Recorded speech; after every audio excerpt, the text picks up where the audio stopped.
দেশের জনগণের পক্ষে কোন সরকার নেই। সুতরাং আমাদের আহ্বান হচ্ছে এই দেশের শ্রমিক শ্রেণীর প্রতি আমরা যে দাবি জানাচ্ছি, আমরা যে আহ্বান জানাচ্ছি, আমাদের সেই আহ্বানের প্রেক্ষিতে এই দেশের শ্রমিক শ্রেণী জনগণকে সাথে নিয়ে তার অধিকার, তার দাবি আদায় করবে, সেই আহ্বান আজকে জানাচ্ছি।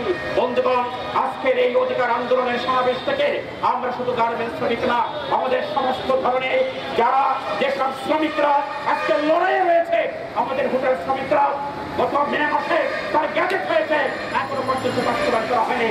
আমাদের নৌ শ্রমিকরা তার গ্যাজেট বাস্তবায়নে লড়াই করছে।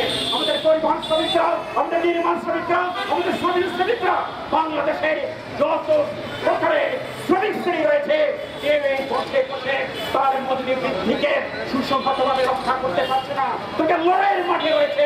সুতরাং আমাদের এই গার্মেন্টস শ্রমিকদের আন্দোলনকে অবশ্যই দেশের সমস্ত নিপীড়িত জনগণের লড়াইয়ের সাথে অংশগ্রহণ করতে চাই। এই প্রস্তাবের সামনে দাঁড়িয়ে আমরা ঢাকার লোকাল গার্মেন্টস শ্রমিককে তার মজুরি বৃদ্ধির লড়াই করেছি। গত ফেব্রুয়ারি মাসে মজুরি বৃদ্ধি করা হলেও এখনো পর্যন্ত এই লোকাল গার্মেন্টস শ্রমিকদের মজুরি এখনো বাস্তবায়ন করা হচ্ছে না। সুতরাং এই লোকাল গার্মেন্টস শ্রমিকদের মজুরি বাস্তবায়ন সহ আমাদের এই পোশাক শ্রমিকদের 25,000 টাকা মজুরির দাবিতে আমরা গত মজুরি বৃদ্ধির আন্দোলন করেছি।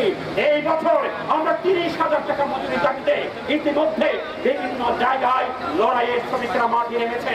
আমরা অধিকার আন্দোলন থেকে 30,000 টাকার লড়াইয়ের আহ্বান জানাচ্ছি।